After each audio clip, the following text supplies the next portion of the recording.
Think about the types of foods you tend to make often and which types of foods do you tend to use where a lot of oil is needed on high heat, an oil that you use for more of sauteing, and an oil that you use for more flavor purposes. So I did for a time try to completely cut out oil all the way, but just like sugar, it's something that I feel like has just been too ingrained in my own lifestyle that instead of me feeling like I am going to remove it completely and make it harder for myself of finding certain foods and having certain meals, one thing that I just started to do was learn how to navigate using oils better. So if you're someone who wants to also navigate how to use oils in a healthier way or how to reduce the amount of oils that you are using, in this video we are going to go over 5 tips on how to do that. The first thing is using vegetable stock or water to saute your vegetables. This was something that I did when I was trying to incorporate more of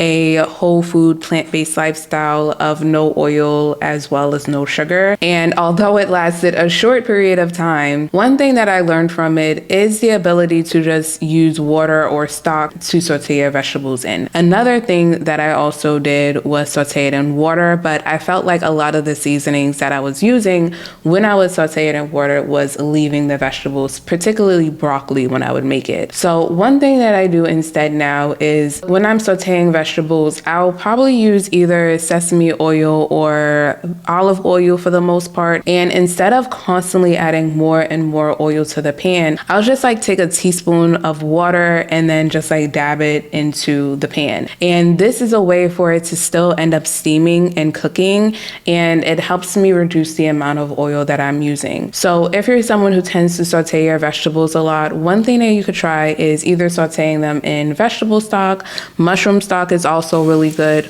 or using water if you like. Second one is to minimize and be mindful of the types of oils that you are purchasing. When I was younger, my mom tended to use oils to cook certain foods in, and the main oils I grew up on was olive oil, canola oil, and vegetable oil. As I got older and I started learning more about plant-based foods and vegan foods and cooking in different oils, one thing that I started to be mindful of was the types of oils that I was actually buying. So one thing that I started to do instead was really pay attention to the types of oils that I was getting and see if there was a healthier oil choice that I could use instead. So instead of buying vegetable oil and buying canola oil like I grew up on, one thing that I now do when it comes to needing a oil for a high heat, I'll either get grapeseed or I'll get avocado oil. Recently, I just started transitioning more to using avocado oil, and I'll just get a bigger container rather than a thin tiny one and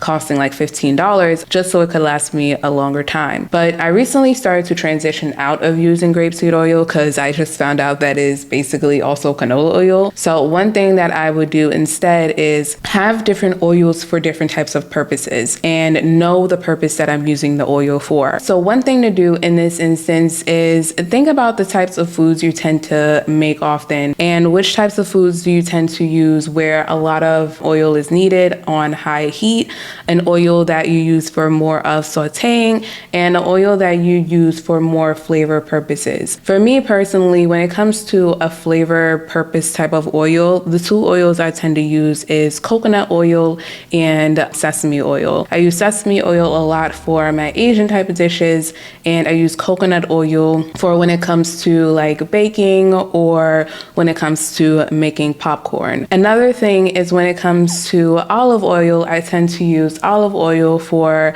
also sauteing purposes, but also added flavor.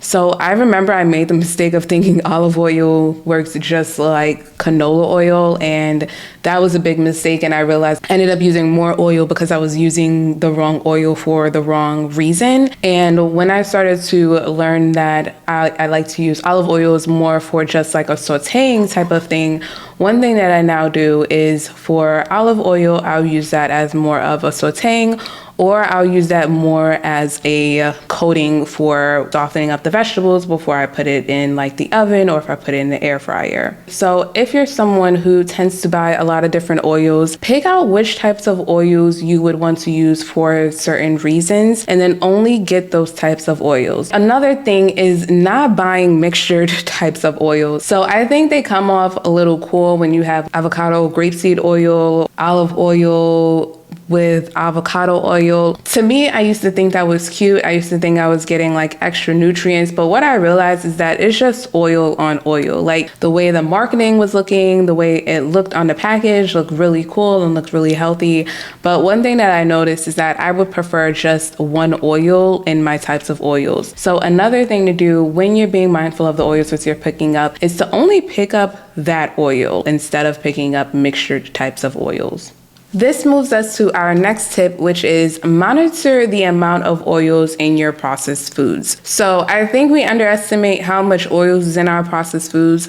And one thing that I started to do is really pay attention to not only ingredients that's in my food, but the amount of oils that's showing up in the ingredients label. So if there's something that has like 4 or 5 different oils, one thing that I try to do is look for something with a lower amount of oils or minimum oils in the food itself. So for me personally, one thing that I've been struggling a lot with of really figuring out if I want to continue having this product is vegan butter, because I remember like first finding out about vegan butter when I went vegan, and what I didn't think about was how was the vegan butter being created. And it wasn't until recently that the brand that I usually get, which is Earth Balance, that I started to see like how much oil is in it to create it as butter. And so one thing that I've been doing is testing out other different plant-based butters, because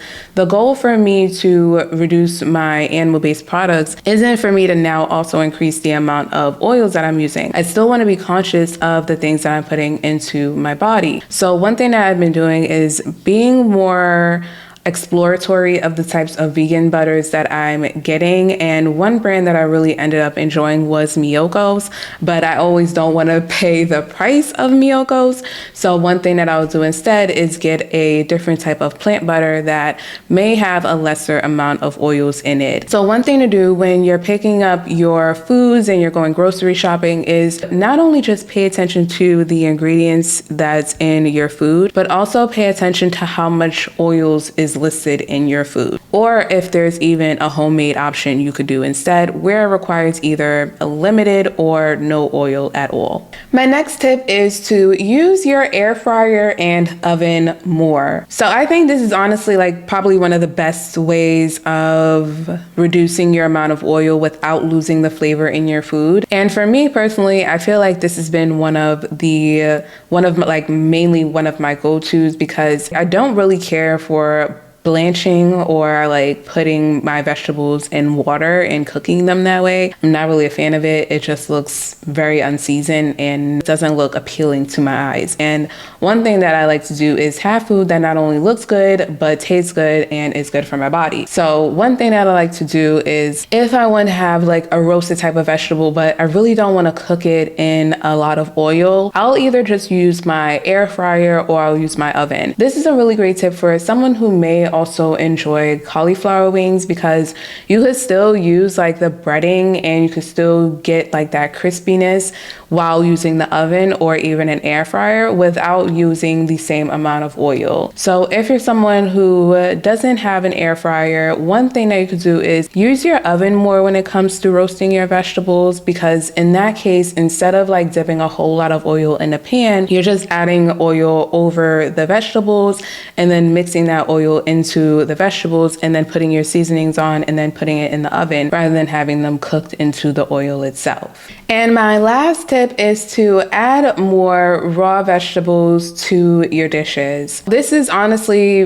the pinnacle of reducing your oil, because you're not using any oil at all. So one thing that I like to do recently is when I have my bowls, I'll always see if there's like any type of raw foods that I can add to it. I recently found that this has been really beneficial of not only reducing the amount of oil that I'm intaking, but also getting nutrients from raw vegetables itself, because it's not being through a cooking process, but I still have foods that have been through the cooking process, and I'll get to have that refreshing taste at the end without feeling like I'm just eating a raw dish totally. So if you're someone who may enjoy a couple of raw vegetables, see how you could add those to your dishes, and that will be another way of reducing the amount of oil you're intaking, as well as increasing the amount of nutrients that you're taking in while still enjoying your meals. So those are my 5 tips on how to start cooking and eating with less oil.